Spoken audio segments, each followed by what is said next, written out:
well. How are you? Good, I'm doing well. Alhamdulillah. Just a quick note to our audience. Our guest of honor has just come out of a bilateral meeting with the president of Turkey. So as you can see, it's quite a whirlwind of events, busy schedules for everybody. Ladies and gentlemen, distinguished guests, welcome to this edition of ADF Talks, where we engage with leaders who are shaping, reshaping the futures of not only their countries, but also their respective regions. Today we are honored to host His Excellency Dr. Hassan Sheikh Mohamud, the President of the Federal Republic of Somalia.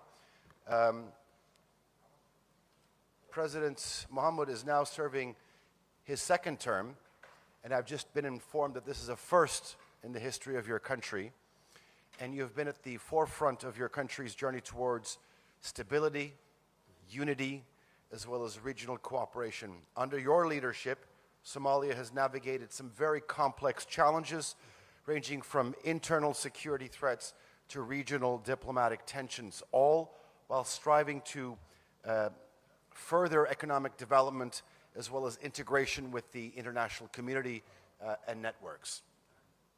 This ADF talk will focus on the President's perspective on the shared global responsibility to confront security threats emerging from fragile regions, particularly highlighting the interconnected crises of terrorism, political instability, as well as underdevelopment. Mr. President, I do have a confession to make. I'm very much against ChatGPT. But I was on it for about half an hour ago, and here's what I typed in. I said, what does the average person know about Somalia? And I want to read out its response, okay? The average person would say, Somalia, it's in East Africa, right? I think it's had a lot of conflict over the years, civil war, piracy. I've heard it's had a problem with terrorism. Let me ask you, what is the current situation in your country like today? Thank you, Ali. ChatGPT is artificial intelligence which gathers a lot of information from the public domain. Maybe if you could speak into the mic, yeah. Yeah, from the, of course, public domain. And some of the issues that you said is absolutely right. We do not deny that Somalia has been in a very difficult situation for decades now. In 1990, the Somali state collapsed, and then we've been in 10 years of civil war, and then 12 years of successive transitional governments, one after the other, as a characteristic of post-conflict environment. And then in the last 12 years plus, we have a permanent government that has been working in the government, in the country, and the world has recognized it. Somalia has just went through difficult times, but now emerging from a collapsed state, failed state, into a fragile state. Fragility is another problem that has many developing countries are suffering. So Somalia today, you can say, not anymore failed state or collapsed, but it is a fragile in terms of economy, in terms of still our political institutions are not enough grown up yet. So the country is going through different stages, but we are making a very fast progress in the last couple of years. We get back our rightful position in the international arena. We stood up and fighting against the international terrorists. One is Al-Qaeda affiliate Al-Shabaab, and the other one is ISIS, both in different corners of Somalia today.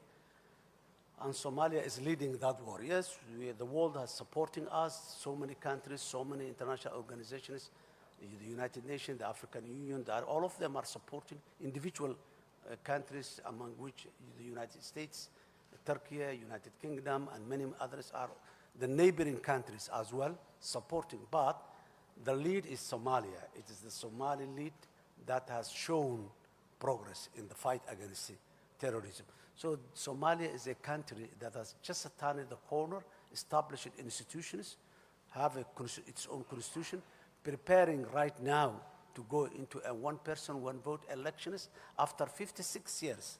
The last time Somalia went into an election of one-person, universal suffrage was 1969. So this is the time again the voter registration is going on, and we are going to have local elections and national elections as well. So today we are member of the United Nations Security Council. Today we have joined the East Africa community. We are part of, we bring back all the status that Somalia has in the Arab League, in the African Union, United Nations, all these, the IGAD. So Somalia is, alhamdulillah, back to its rightful position. We'll get to your position on the UN Security Council and the East African community and IGAD in just a bit. But here's the picture that you've painted. It was a country for many years, decades, that was characterized as a failed state, as a collapsed state. And now you've transitioned into a fragile state. But one of the problems that still persists, which you've touched upon, is terrorism, both in the northeast with ISIS and Daesh, and then Al-Shabaab. Talk to me about the issue of terrorism. It is not only a national problem, but it is a global problem. And how does it affect the current status in your country? Well, both terror organizations that we are speaking about, Daesh and Al-Shabaab, which is an affiliate of Al-Qaeda, both of them, they don't have a national agenda. Their agenda is international, global. They wanted to fix a global problem, not Somali problem, but unfortunately, because of the circumstances of the past, they got the opportunity to start from Somalia on these issues. So that's what makes the whole effort of African Union, the United Nations, and many other international partners to get together to fight against them. So these guys, they have been occupying a major portion of Somalia, particularly the rural Somalia. Today, they are remaining in pockets. In a war, big war, there are always battlefields that you lose, battlefields that you gain. Up and downs are there, but the overall war, the Somali people, one of the success stories that we have as the Somali leadership, Somali government, is that we showed the real face of these terrorist groups to the Somali people, to the Somali nation. Now it is the people that realize that this and their principles, their way of life, their behavior does not fit to the rightful behavior of Somalia. Somalia is a very unique country with all the good qualities of a nation. We are one ethnic group, we are one religion, we have one language, but unfortunately because of bad politics in the past, we have certain grievances, and the terrorists, they benefit from the grievances. This is why they came to their weak institutions with social grievances in the country. That was how they originally preferred Somalia to come and stay there. So, but now things are changing. People are realizing now the state is growing up and it's providing services. That's what's more important now. This term, I was elected in 2022, and until now, we have recruited 6,000 teachers, public schools, and we've promised that we will be recruiting 10,000. We've established around 100 plus health posts all over. Those areas that has been liberated, we are organizing what we call the stabilization program to provide the society what they have missed for the last 17 years. No school, no health post, no water and sanitation in all those areas for 18 years. Now the government of Somalia is providing those services at its own capacity and with the help of international partners as well. So people are getting the message from the government that terrorists has no place in Somalia. That's what today we have. And I have taken the connotation that these terrorists, they are a fish swimming in the bone of water. If the water is drained from the bone, the fish cannot survive. That's the terrorists in Somalia today. Thank you. When you analyze this predicament, I mean, many would argue that for there to be development, first you need to have security. But I think Somalia is a unique example in the sense that, on the one hand, you have a balanced counter-terrorism effort. You're also building state institutions, and you're also building an inclusive economy. How do you do that? Well, first of all, the Somali state has opted that a private-driven economic model. The government is playing the regulatory role in the economy. That's what makes today Mogadishu, the capital city, as a bustling city with a real estate, with five-star hotels, with so many new things, major supermarkets, all international brands are available today in Mogadishu. That is the private that's making, and the government is facilitating all the necessary infrastructure for the private to do this type of business. Not only the Somalis, but as well as foreign companies as well. Turkish companies are there. They are running our international airport. Another company is running our seaport. They are also doing so many other businesses in the country. Similarly, there are other companies from other parts of the world as well. So that private-driven. And then we have provided two important instruments for that, to support the private-driven economy. One is the National Transformation Plan, which is fixing all the weaknesses of the state institutions so that they can take steps with the fast steps that the private is taking. The National Transformation Plan is a delivery-based from the government side, so that the private entities will have all the necessary facilitation that they need in order to do the business. That's number one. Number two is we established a long-term vision, a vision we call it the Vision 2060. It's a centennial vision. Somalia has become an independent state in 1960, and in 2060 is a centennial stage, that 100 years of how Somalia will look like 2060. That's the picture that we portrayed to the private people, and we showed them this is the future, and this is the regulations and the tools and the instruments that helps you to make that type of investment so that you can be in that position. So that's how the government and the private are working hand in hand to do all these economic development endeavors.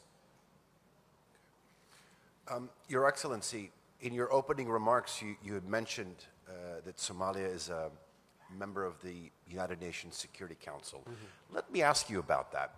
Do you feel that you have an extra responsibility as a flag bearer in terms of portraying a message on behalf of other developing countries or countries that are in a fragile situation? Yes, absolutely. You're right. You said rightly. As I said earlier, we have been in a very, very difficult situation for a long time. 3 decades is not a very short period. We believe that morally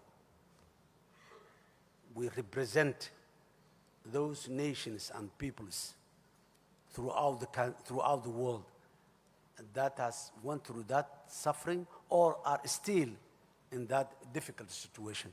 So we wanted to be a voice for all those who have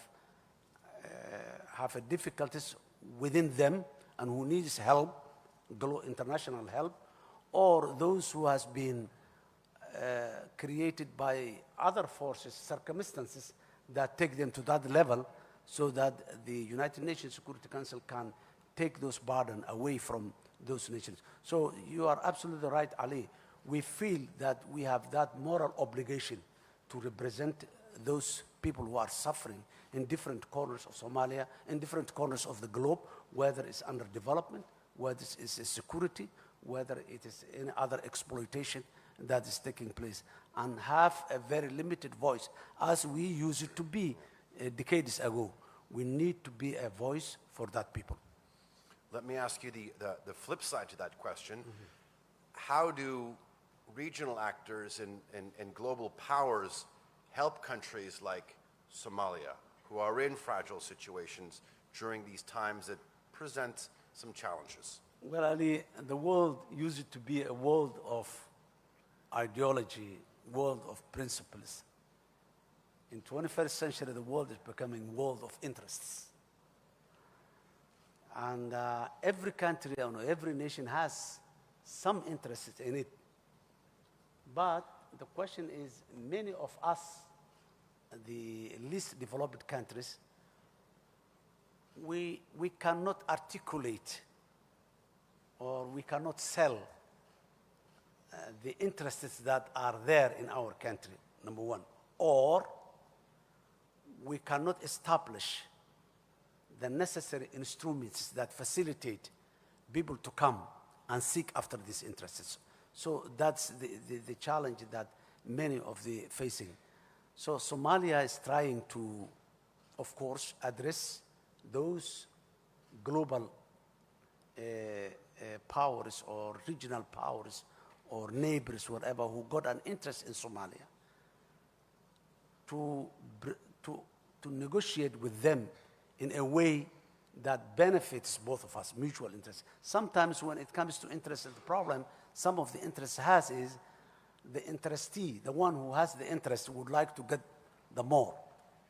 And the powerful one, the powerful partners always would like to take more than the less. So these are the challenges there, but today there is a possibility that it's all about, again, the state institution. Somalia has been there for thousands of years. Interests were there. Resources are there. Strategic locations are there. But the world has not focused to Somalia as they are focusing today because of the state institutions, the leadership that presents what benefits the world can have Somalia. We cannot be only a recipient of aid. We should not be permanently for the recipient. Now, we are trying to portray that the world can benefit from Somalia. For example, the African Union. First of all, this 21st century, we call it the century of Africa. It's all about Africa, whether it's human resources, whether it's natural resources, whether it's market, all. So African Union has two important initiatives. One is, it's called Agenda 2063, which is a centennial agenda. African Union was established in 1963, so 2063 is a centennial agenda, which is a developmental agenda, very clear. That's number one. Then to make sure that that continental agenda is achieved, Africa has established the African Continental Free Trade Area, whereby business and economic interest is that. Somalia, being on the most eastern tip of the African continent and having more than 3,300 kilometers of coastline in the Indian Ocean, the Gulf of Aden, the Red Sea, we have a very strategic location that can be a gateway for Africa. So a lot of opportunities are there in Somalia to be a continental logistics hub. And it's one of the initiatives that we are selling, which a lot of people are standing for it now. So opportunities are always there, but it all depends on how can you present those opportunities and how can you negotiate those opportunities. When a country is burdened by massive debt, it's very difficult for them to do anything, and it often leads to over-exploitation. There's a huge amount of debt relief on your country, in excess of $2 billion. $5 billion, yeah. Do you feel that the international community is finally seeing the potential of Somalia to grant this debt relief so it can finally go into mutually beneficial partnerships? Yes, two important aspects again here is that the international community has realized that there is a state institutions that can take the full responsibility of utilizing the local resources in a beneficial way to the public. That's the Somali state. And then the level of commitment, we went through a very serious transformation in our public finance management, in our economic regulations and all this. All those were what has convinced the international partners that Somalia is moving forward with a progressive thinking and mindset. So we did all the necessary reforms, whether it's the fiscal, whether it's the federalism way of doing things, and after more than a decade of going on with the IMF, the World Bank, the other international financing institutions, that a conclusion has been reached that Somalia is potential, so that debt is an obstacle to the progress of Somalia. So the debt has been cancelled and removed from Somalia. More than a year, almost a year, more than a year now, we are without any debt, but we didn't take any loan for that time, because we make a decision in our government that we will never take a loan unless we are sure that the loan we are taking will pay back by itself, or if the loan is for public service and public utility, that the government has other sources that we don't want loans to be accumulated again, and in a very short period of time, again, we go to the world and ask for debt relief. That's what has happened in many other countries. Based on that experience, Somalia, we are avoiding so far to take a loan unless we make sure that the country is secure enough, that the production sector and the economic sector is moving very fast, that we can pay back the loans that we are taking. So it depends again on the strength and the potentiality of the public institutions of any country to make sure that no more debts will be. Debt has been relieved to give Somalia an opportunity to move forward. Otherwise, we would have never moved anywhere. And we would have never attracted any investment if that debt is there hanging over us. But now we are attracting a lot of investment, a lot of interested people. I want to talk about the fairly recent signing of the Ankara Declaration. Mm-hmm. Obviously, this marked a significant step forward in relations between Somalia and Ethiopia over the Somaliland port deal. I want to get firsthand some key factors that went into this, and in terms of how you envision future relations between Somalia and Ethiopia. Well, as you rightly said, Somalia and Ethiopia are two neighboring countries. We have close to 2,000 kilometers of border, and we have a lot of commonalities. We have common people, we have common culture, we have, in some aspect, we have common language in some level. And we have a very long history of 700 years. This history was not a good one. It was a very violent history. The crusade, the jihad, and all types of things. And that history has ended in 1990 when both the Somali state and the Ethiopian state collapsed after all these long wars and all this. From there onward, we have been moving. We, from our side, from Somalia, we realized that cannot be continued. Hostility, conflict, building. Both of us, we are poor countries. One of the main reasons why we are poor countries for the last 1 century, we always have been building military. All our revenues, all our income was focused on building a huge military. Somalia has built one of the strongest army in the African continent in the 1960s, 70s, and 80s. Ethiopia did the same. And that build up of the military was the main reason why the status collapsed later on. Revolution after revolution, coup d'etat after coup d'etat.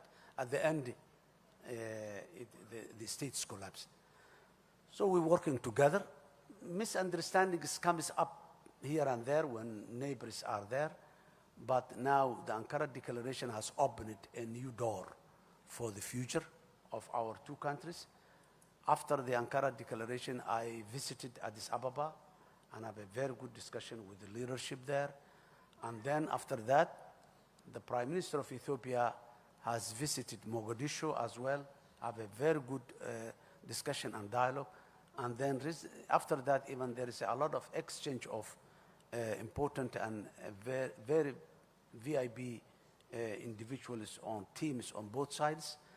And we are very much hopeful that the Ankara Declaration will be the opening door for a better future. But the discussions are still going on. We have another meeting after that here in Turkey, and we are going to have soon another one. So discussions we are going on, and what we want is that we don't have, from our side, Somalia, we don't have the leisure of conflict anymore. We don't want to conflict with our neighbors. And we have a motto that Somalia in peace with itself and in peace with the world. So we wanted to live a peaceful relationship with our neighbors and with the world in general. Sounds very similar to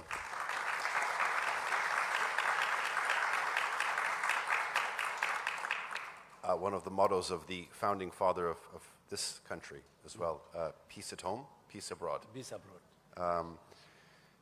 Mr. President, if you were to allow me, there's a lot of interest to your panel, and I know that we have some journalists who want to ask you some questions. If you have any questions for His Excellency, if you could maybe stand up. Do we have a microphone? Yes. Maybe yes, over here. Thank you so much, our brilliant moderator, Mr. Ali Jan, and Your Excellency. Thank you so much. Maybe if I begin with a quick banter about the ChatGPT, maybe the information that I will be gladly able to share is that Somalia is the founding member of the Organization of African Union, which is now the AU, and at the same time it is the first non-Arab country to join the Arab League. So it's a nation with a lot of history, and His Excellency has outlined it so well. So to begin with my first question, since you are in a diplomatic forum, I will start with the part of the diplomacy. Looking at the Somalia-Turkey relations, which had started previously from humanitarian development and is currently at a win-win cooperation. We have the oil exploration, we have the business partnership, economic and security. How do you assess this success for the people of Somalia and for the world as a model of cooperation? And what is your future expectations of this? My second and final question, Your Excellency and our moderator, is last year we witnessed the Turkey-led Ankara Accord between Somalia and Ethiopia. And we've seen your subsequent visit to Addis Ababa, heightening cooperations between Somalia and Ethiopia, de-escalating the tensions.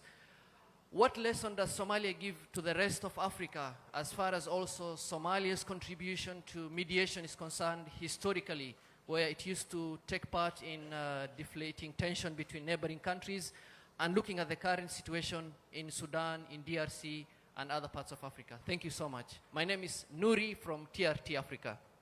Nuri. Nuri. Okay. Thank you. Thank you, Nuri. First of all, the relationship between Somalia and Turkey, I would like to shortly and briefly say how this relationship has started and where it is today. A decade and a half ago, 2010-11, there was a famine in Somalia. 250,000 Somalis starved because of that famine. And the security was a problem, as always. And many of the international humanitarian agencies, they left Somalia claiming that Somalia is not secure enough to deliver. That was the time when President Erdogan who was the Prime Minister of Turkey at that time, visited Somalia, not only as a leader, to prove that Somalia can be accessed in terms of humanitarian. He brought there in Mogadishu his family and most of his cabinet. They were there. They visited the IDP camps. They visited all the streets of Mogadishu.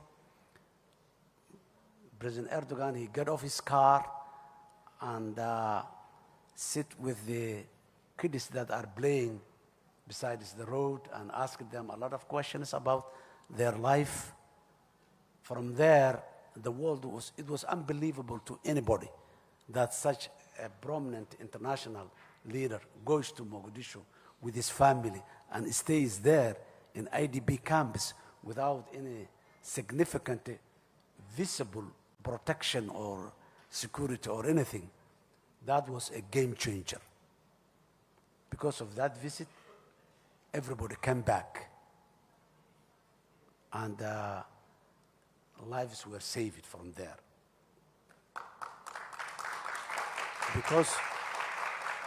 Because of that visit, hospitals were promised, and today those hospitals are functioning in Mogadishu. Because of that visit, a city, Mogadishu, with a population of that time more than 2 million people, now more than 3 million people, garbage was everywhere, and the Turkish people, not only they sent that, but Turkish boys, they came there and cleaned the city with all the necessary heavy machinery. Istanbul municipality was taking that role and they cleaned the city even, helped us to clean the city, providing us all the necessary machinery to clean and remove the garbage of 20 plus years. So that has taken the world focus back to Somalia. Now, again, of course, since then Somalia has been progressing, and Somalia has a lot of Turkish companies come and invested. We have a new international airport terminal. We have a lot of new facilities for the seaport, where the services have been increased 3-4 times in many places. Now again, Somalia's problem is not famine today. Somalia's problem is the terrorists. Again, Turkey has provided training. Of course, the United States, the EU, the African Union, many other has been provided training our security forces and equipping them. But Turkey has today come up with the latest technology to support our security forces and expertise as well. They didn't say, take this equipment and go and fight. They came to us and show and fight with us against the terrorists. So taking the focus back, number 2. Number 3, nobody was coming and asking about oil and gas. This is the first time in the history that Somalia oil and gas reserves are under exploration now. Seismic service going up in the offshore, you have seen it. On the onshore, again, we signed another agreement. That does not mean that we are giving this opportunity to Turkey only, but it's the only country that demanded, the only country that become interested, and that's normal. The first move advantage is always there. Turkey cannot be compared with the companies that will come maybe 10 years later when Somalia become a better oil country. So that is the relationship between Turkey. And when there is a conflict between Somalia and its neighbors, Turkey come to mediate and, of course, make the settlement. So Turkey and Somalia has a genuine partnership based on mutual interest. Okay.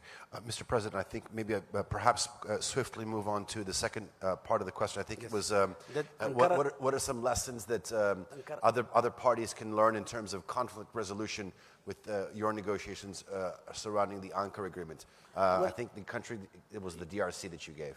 Yes, the same he said, the Ankara Declaration. The Ankara Declaration has come out of the genuine mediation that Turkey has made. It was not an abrupt, it was a process that a Turkish delegation visited Addis Ababa, they visited Mogadishu, they talked to us a lot of different teams come. It went through a process. They asked us, they asked the Ethiopia, and at the end, President Erdogan brought together myself and the Prime Minister of Ethiopia, and you know, we have one complete day sitting together, and President Erdogan was sitting there from the morning till midnight. We were sitting together, and at the end we strike that deal. We were happy. Ethiopians were also happy. So that's it. What lessons can be learned is that, number one, you need an honest mediator that has no vested interest in other than peace. Turkey has a very good relationship with Somalia, as well as has a very good relationship with Ethiopia. And both Somalia and Ethiopia, Turkey has assisted them at different times in a difficult situation. So honest mediator or honest broker is a prerequisite for a successful war. That is what the best lesson that the world can learn from it. Thank you. I think we have one more question. Thank you, Mr. President. My name is Abdul Hamid Sayan. I am the representative. There's a microphone there. My name is Abdul Hamid Sayam, the representative of Al-Quds Al-Arabi at the United Nations. And I commend the Ambassador Abu Bakr Osman and his speeches on Palestine at the United Nations. There is a talk about recognizing Somaliland in the north. If they accept the deported Palestinians to settle in Somaliland, it's a challenge for your country and for the Palestinians, and for the world that should be controlled by international law, not by the law of the jungle, as some major power trying to advocate now. So what is your opinion on this? How can you incorporate Somaliland or reach out to them so this thing could not happen?